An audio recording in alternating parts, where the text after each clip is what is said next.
saya Debbie Jean-Marie, your favorite naturopathic practitioner dalam segmen Real atau Hoax.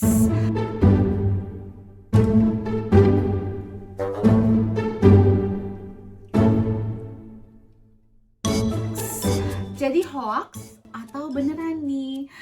Kalau teman-teman, apabila postingan ini membantu teman-teman dan bermanfaat, jangan lupa untuk di-share dan jangan lupa untuk subscribe. Support terus kanal YouTube ini biar kita semakin maju dan kita tetap bisa memberikan informasi-informasi yang keren-keren dan tentunya bermanfaat untuk kesehatan teman-teman ala naturopati. Saya Debbie Jean-Marie. Kita mulai yuk dari Nyi Luk. Anak nggak diimunisasi pasti gampang sakit-sakitan. Siapa yang bilang? Dan imunisasi yang mana dulu nih gitu ya. Ada beberapa imunisasi yang memang sudah terbukti aman dan kita juga harus menimbang efeknya itu seberapa besar. Kalau buat saya sih nggak pasti banget ya pernyataan ini ya. Jadi kalau buat saya ini hoax sih gitu ya.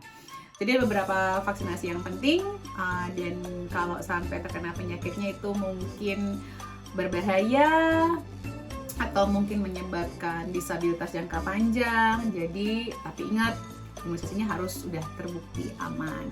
Tapi kalau imunisasi seperti flu, kalau buat saya sih tidak terlalu penting. Dan anak saya sih tidak saya imunisasi flu ya, dan tidak gampang sakit-sakitan tuh anak saya. Yang penting adalah jaga pola makannya dan pastikan asupan nutrisinya juga optimal, level nutrisinya juga optimal, dan itu wajib dicek secara berkala gitu. Jadi bukan berarti kayak semuanya harus diimunisasi ya. Again, please jangan ini disalah putar balikan segala macam. Jadi beberapa kayak kalau kayak flu vaksin gitu ya, buat saya sih nggak terlalu penting karena flu itu bermutasi, virus itu bermutasi, jadi belum tentu itu malah menjamin malah nggak kena flu-nya gitu, dan nggak menjamin juga kalau pas kena flu-nya tidak bermasalah, nggak juga. Tuh saya udah buktikan kalau cuma untuk flu ya, ini saya ngomongin satu jenis aja. Kalau yang lain-lain, kalau yang kayak vaksin apa ya, yang kalau vaksin udah deh, nggak usah dibahas dulu ya di sini. Jawabannya seperti itu aja, nggak hoax. Oke, berikutnya Nanda Yolanda, daun pepaya bisa menggugurkan kandungan. Kayaknya jadi biji terutama itu bisa. Tapi gini loh teman-teman, nggak segampang itu juga ya tubuh manusia bisa tergugurkan. Cuman biji pepaya itu dapat kemungkinan mencetus gitu, mencetus kontraksi yang dapat menggugurkan kandungan. Kalau daun sih enggak sih, sepengetahuan aku, kecuali teman-teman bikinnya kayak ekstraksi daun pepayanya, terus diminumnya kayak jumlah besar gitu. Tapi kita kalau makan daun pepaya juga nggak banyak-banyak banget kan ya gitu. Jadi ini tengah-tengah, tengah-tengah antara hoax dan real, tengah-tengah lah. Jadi ada komponen dalam daun pepaya atau biji pepaya yang dapat memicu keguguran kandungan.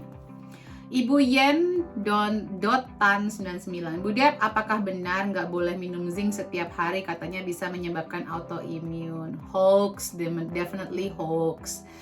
Jadi sebenarnya autoimun itu kenapa sih jadi kayak ada yang menyebarkan isu kalau suplementasi itu menyebabkan autoimun? Kandungannya dibaca dong gitu. Kayaknya kemarin ada dokter medis juga yang kena autoimun ya, terus dia bilang tuh gara-gara dia minum suplemen MLM. Makanya saya nggak pernah ya menyarankan suplemen MLM karena kandungannya, jadi mungkin ada tomatnya kah, ada susunya kah, ada putih telurnya kah yang tinggi nih kasusnya alerginya di masyarakat, yang nanti pada akhirnya bisa mencetus kondisi autoimun. Jadi bukan zincnya, nggak ada hubungannya zinc sama autoimun. Saya justru kalau zinc levelnya optimal, jadi itu malah mencegah autoimun. Dites dong zinc levelnya. Terus zincnya juga yang mana yang diminum, jangan beli zinc oxide, jangan beli zinc sembarangan. Makanya nonton juga ya video tentang zinc ya sebelum teman-teman main asal beli-beli suplemen aja. Aku udah bikin loh videonya. Oke, berikutnya dari Teresi Anji _. Kalau gagal ginjal nggak boleh makan protein nabati. Hoax. Oh, tadi berarti yang zinc hoax ya, yang zinc hoax. Ya, ini juga hoax. Kalau gagal ginjal nggak boleh makan protein nabati. Diolahnya yang benar, direndam dulu. Terus mau makan apa? Karena justru kalau gagal ginjal nggak boleh makan protein hewani itu loh. Makanya punya masalah ginjal in the first place karena Anda terlalu banyak makan protein hewani, nggak makan protein nabati. Jadi Anda punya masalah ginjal. Terus makan apa? Makan nasi aja tiap hari. Aduh, hoax banget lah ini. Oke, berikutnya marame.cookery. Bener nggak ya Bu Dep, makan daging bikin masalah reproduksi? Jadi gini, daging merah kalau nggak organik itu bisa memicu gangguan estrogen berlebihan. Makan daging ayam yang tidak organik juga, apalagi kalau yang digoreng-goreng, yang udah diolah-olah jadi nugget dan lain-lain, itu juga bisa memicu ketidakseimbangan hormon, kebanyakan hormon estrogen. Apalagi kalau nggak dibarengin dengan makan makanan yang sayur-sayuran yang dapat membantu memetabolisme estrogen berlebihan ini. Jadi ini saya akan jawab gimana ya, hoax dan real, tapi harus diperjelas gitu ya, diperjelas. Jadi kalau daging merah, apalagi kalau yang nggak organik iya, tapi kalau daging merah jumlahnya juga terbatas. Kayak misalnya saya makan daging merah tuh bisa dihitung pakai ya, 100 gram seminggu 100 gram ya.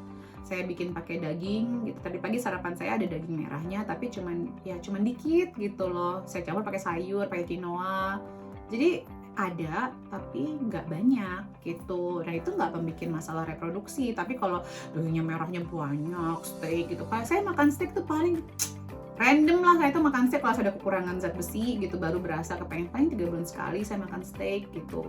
Kalau pas lagi kepengen aja badannya, karena kan badan saya sudah pintar memberikan sinyal kepada tubuh saya. Begitu teman-teman. Jadi kalau makan dagingnya yang komersil, bisa yang makan dagingnya makan makanan yang kayak kedelainya banyak gitu ya, pelet-pelet itulah semua itu bisa mencetus gangguan masalah sistem reproduksi. Oke, semoga membantu teman-teman. Jangan lupa untuk di-share dan di-subscribe. Hoax and real. See you. Kita bakal ada bagi-bagi hadiah panci salad master senilai hampir 50 juta rupiah. Jadi jangan lupa untuk share.